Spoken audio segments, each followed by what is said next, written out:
আজকের এই এক্সপ্লেইনারে সবাইকে স্বাগত।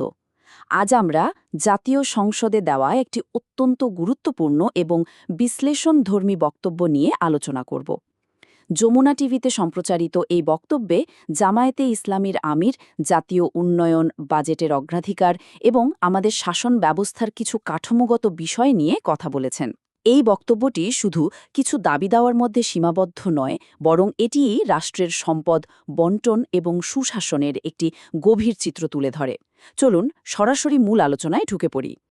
আজকের আলোচনার মূল এজেন্ডাগুলো যদি এক নজরে দেখে নিই, প্রথমে থাকছে শিক্ষা ও গবেষণায় অর্থায়ন, এরপর কৃষি খাতের এক অদ্ভুত প্যারাডক্স, তারপর স্বাস্থ্য খাতের ভয়াবহ সংকট, রাজনৈতিক প্রতিশোধের চক্র এবং সবশেষে একটি বৈষম্যহীন মেধাভিত্তিক রাষ্ট্র গঠনের রূপরেখা। এই ৫টি ধাপে এগোবে আমাদের আজকের বিশ্লেষণ। আমরা দেখব কিভাবে একটি খাতের সমস্যা অন্য একটি বৃহত্তর রাজনৈতিক সংস্কৃতির সাথে ওতপ্রোতভাবে জড়িয়ে আছে। তো শুরু করা যাক আমাদের প্রথম পয়েন্ট দিয়ে, শিক্ষা ও গবেষণায় অর্থায়ন। যে কোনো দেশকে সামনে এগোতে হলে রিসার্চ বা গবেষণার তো কোনো বিকল্প নেই, কিন্তু সংসদে দাঁড়িয়ে বক্তা অত্যন্ত কড়া একটি মন্তব্য করেছেন। তিনি বলেছেন, গবেষণায় ফকিরের ভিক্ষা দেয়া হয়। কথাটার মানে কি? মানে হলো আমাদের দেশে গবেষণার জন্য যে বাজেট দেয়া হয় সেটা একদমই নগণ্য। আর এই সামান্য বরাদ্দ থাকার কারণে যেটা হয় পুরো টাকাটাই লুটপাট হয়ে যায়, নয়তো কোনো কাজেই আসে না।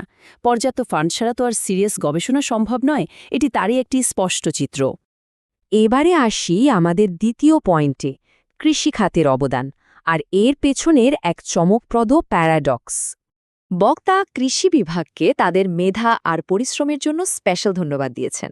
আর এই প্রসঙ্গেই উঠে এসেছে আমাদের দেশের শিক্ষা ব্যবস্থার একটা পুরনো সাইকোলজির কথা। খেয়াল করলে দেখা যাবে, আগে উচ্চ মাধ্যমিক পাশের পর দেশের সবচেয়ে ব্রিলিয়ান্ট স্টুডেন্টদের ফার্স্ট চয়েস থাকত বুয়েট বা ইঞ্জিনিয়ারিং, এরপর সেকেন্ড চয়েস হতো মেডিকেল, থার্ড চয়েসে গিয়ে কৃষি বিশ্ববিদ্যালয়, আর লাস্ট অপশন ছিল সাধারণ পাবলিক বিশ্ববিদ্যালয়। ব্যতিক্রম সবসময় ছিল, কিন্তু সামাজিক মর্যাদার উপর ভিত্তি করে মেধাগুলোকে কিভাবে বিভিন্ন খাতে ভাগ করা হতো, এটা তারই একটা ক্লাসিক উদাহরণ। আর ঠিক এই জায়গা থেকেই একটা বিশাল প্রশ্ন সামনে চলে আসে। মেধার দিক থেকে তৃতীয় পজিশনে থাকা কৃষি খাতের মানুষজন যদি দেশকে এত কিছু দিতে পারে, তাহলে প্রথম আর দ্বিতীয় পজিশনে থাকা ইঞ্জিনিয়ারিং আর মেডিকেল খাত রাষ্ট্রকে আসলে কি দিল? বক্তা ঠিক এই প্রশ্নটাই তুলে ধরেছেন। তবে হ্যাঁ, এখানে একটা যৌক্তিক শর্ত তিনি জুড়ে দিয়েছেন। রাষ্ট্রকে আগে তাদের হাতে পর্যাপ্ত ফান্ড আর সুযোগ সুবিধা তুলে দিতে হবে। পর্যাপ্ত সাপোর্ট না দিয়েই শুধু রেজাল্ট দাবি করাটা তো আর যৌক্তিক হবে না। এবার চলে যাচ্ছি আমাদের তৃতীয় বিভাগে, স্বাস্থ্য খাতের বর্তমান সংকট।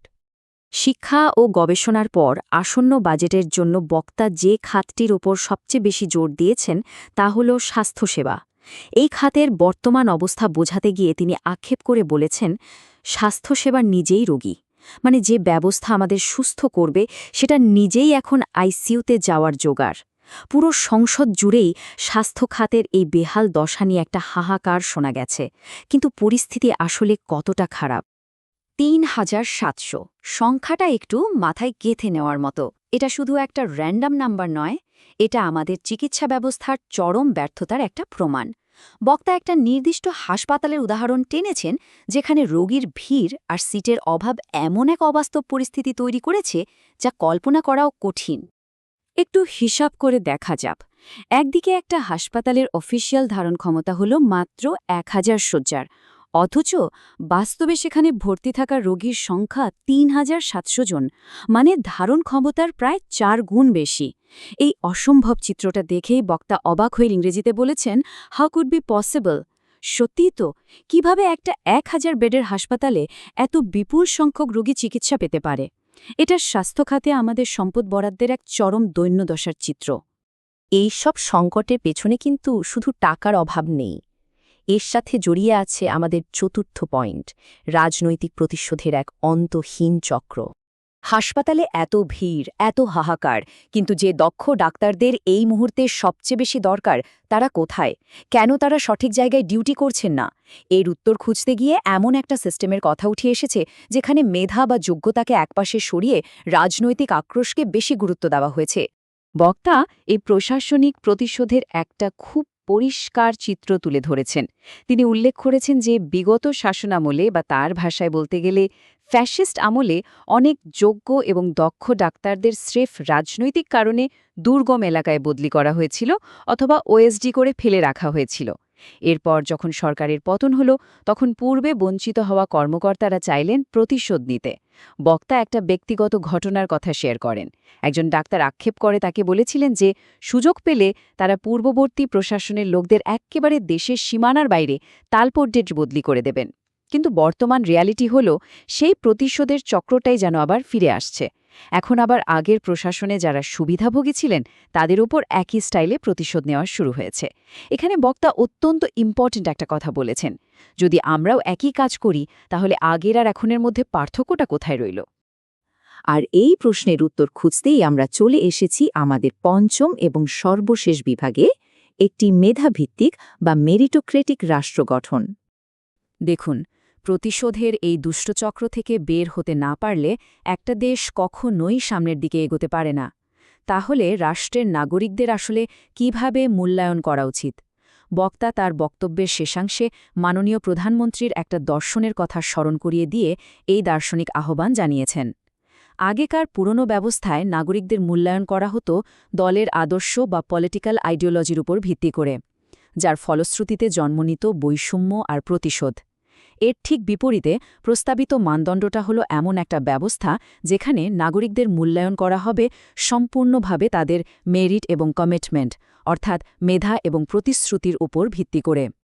আর ঠিক এই মানদণ্ড মেনেই তৈরি হতে পারে একটা মেরিটোক্র্যাটিক নেশন বা মেধাভিত্তিক রাষ্ট্র।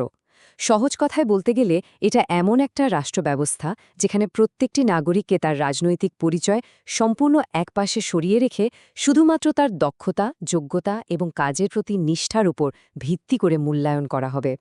রাষ্ট্রের সব কাজে তাদের সুযোগ দেয়া হবে। মাননীয় প্রধানমন্ত্রী যে মেরিটোক্র্যাটিক নেশন গড়ে তোলার কথা বলেছেন, তাকে বাস্তবে রূপ দিতে হলে ঠিক এই সংজ্ঞাতেই রাষ্ট্র পরিচালনা করতে হবে বলে বক্তা জোরালো মত প্রকাশ করেছেন। আজকের পুরো আলোচনা শেষে আমাদের সামনে একটাই চূড়ান্ত প্রশ্ন এসে দাঁড়ায়। একটা জাতি কি সত্যি দশকের পর দশক ধরে চলা রাজনৈতিক প্রতিশোধের এই শেকল ভেঙে সম্পূর্ণ একটা মেধাভিত্তিক রাষ্ট্র প্রতিষ্ঠা করতে পারবে? এটা শুধু যে একটা রাজনৈতিক চ্যালেঞ্জ তা নয়, বরং এটা একটা বিশাল কাঠামোগত এবং মানসিকতার চ্যালেঞ্জও বটে। আর ঠিক এই চিন্তার জায়গাটিতে আমরা আজকের এক্সপ্লেনারটি শেষ করছি। এতক্ষণ সাথে থাকার জন্য সবাইকে অসংখ্য ধন্যবাদ।